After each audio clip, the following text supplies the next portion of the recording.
బంగారు ఉంగరం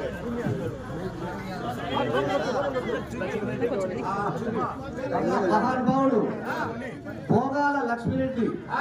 ఆయన సతీమణి మహాతల్లి భోగాల గౌరీ ఆ తల్లి మీద భక్తితో అయ్యా అమ్మవారికి రూక వేసి తీసేదానికంటే బంగారుతో నైవేద్యం పెట్టడం ఎంతో ప్రీతి ప్రధానమైంది కదా అని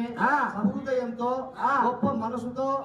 బంగారు ఉంగరాన్ని ఆ ముడుపుకు జత చేసిందమ్మ మహాతల్లి భోగాల గౌరీ. కాబట్టి ఆ తల్లి ఈ 5 మందిలో ఎవరి పాలిట వస్తాదో మరి ఆ తల్లికి వీపున మోపున కాచి రక్షించుతూ కుటుంబాన్ని ఆ పిల్లలను ఆ భర్తను 2 నూనెలు పసుపు కుంకాలతో పార్వతీ దేవంత ముత్తైదుతనము ఆ తల్లికి కలిగి సరస్వతీ దేవత చదువు వాళ్ళ పిల్లలకు కలిగి శ్రీలక్ష్మీ దేవమ్మ వారి నట్టింట నిలిచి అమ్మవారి దీవెనతో ఆయు ఆరోగ్యములతో 2 నూరెళ్ళు పసుపు కుంకాలతో వర్ధిల్లాలని ఆ బంగారు ఉంగరం ఆ తల్లికి సమర్పించేదానికి ఆ పొంగు వాళ్ళ కడవలో ఈ రోజు వేస్తున్నాము. మరి ఈ 5 మందిలో ఎవరు సత్యాత్ములు ఎవరు ధర్మాత్ములు కానీ మరి ఈయనకు వస్తుందో ఆయనకు వస్తుందో ఈయనకు వస్తుందో కాబట్టి ఒకసారి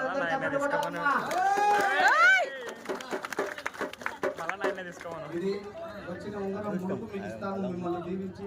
బంగారు ఉంగరం కళాకారులం కాబట్టి ఆ తల్లి పేరు మీద మీ పేరు మీద ఎక్కడి మీద దిక్కులకు మీ చరిత్ర చెప్తుంది.